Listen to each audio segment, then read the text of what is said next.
Good morning, respected member. My name is Noor Mia. I am a licensed paralegal. I am representing the applicant. The name of the applicant is Mrs. Melissa Purse. She is seeking monetary compensation for her physical injuries and psychological harms. She is the victim of a violent crime which occurred in front of her home on April 2nd, 2012. Respected member, when she arrived home from her work, two individuals found in her home in the process of robbing her. They were armed. One had a knife and the other one a gun. As she was walking up the front stairs to her home, one of the individuals ran out of her home and knocked her down the downstairs, the front stairs.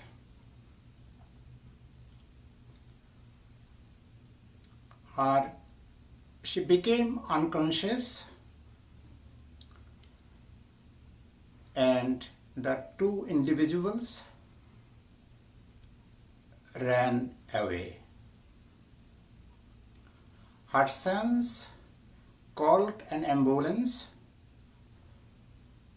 She was taken to the Ottawa hospital where was diagnosed with a fractured left emblem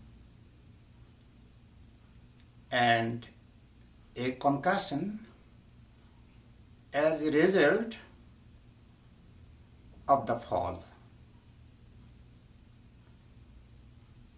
She was eventually discharged from the hospital but could not return to her work for about 14 weeks.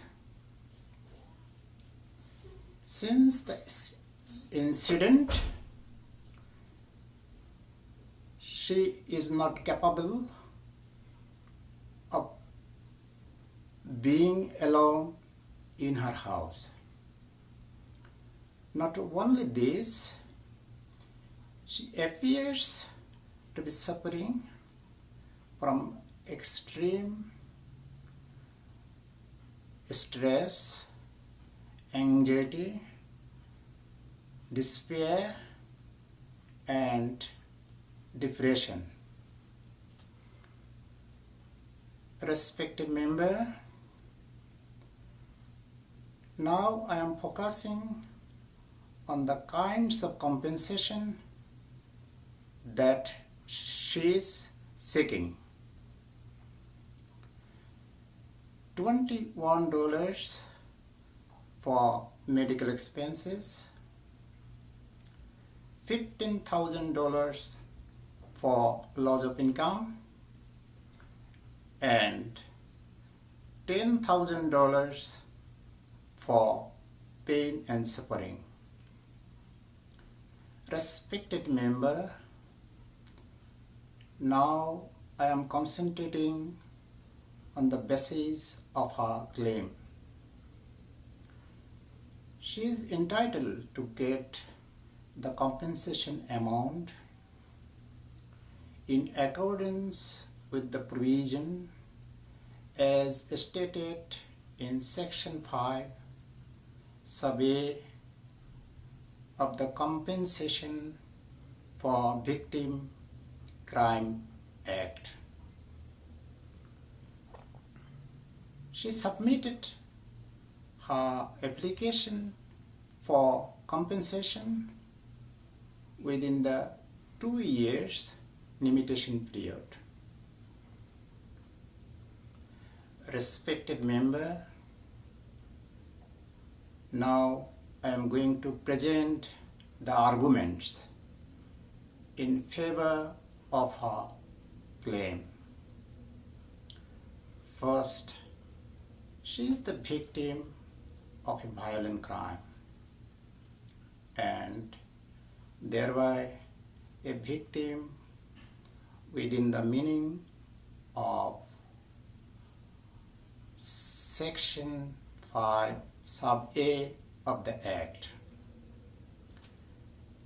Second, the society has a legal and moral duty to share the risks and cost of her because of the fact that she is the innocent victim of a violent crime. Third, her physical injuries and psychological harm are directly related to the action of the two offenders and also are the result of their criminal action. Fourth, she reported the incident promptly to the police and cooperated with an investigation thereafter. Next, she was not involved in any immoral act with regard to the incident. Last but not the least, she has not received any compensation or benefit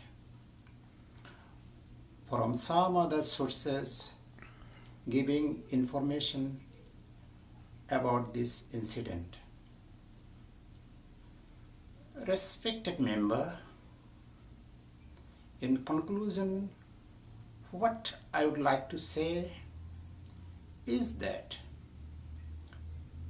if he didn't report the incident of this violent crime,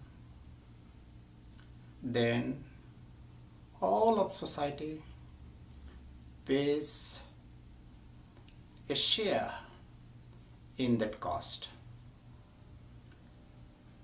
So I am requesting Your Honor to allow her the compensation as claimed, because this will ultimately reward the society as a whole in the long run. Respected member, this is the end of my submission in favor of my client.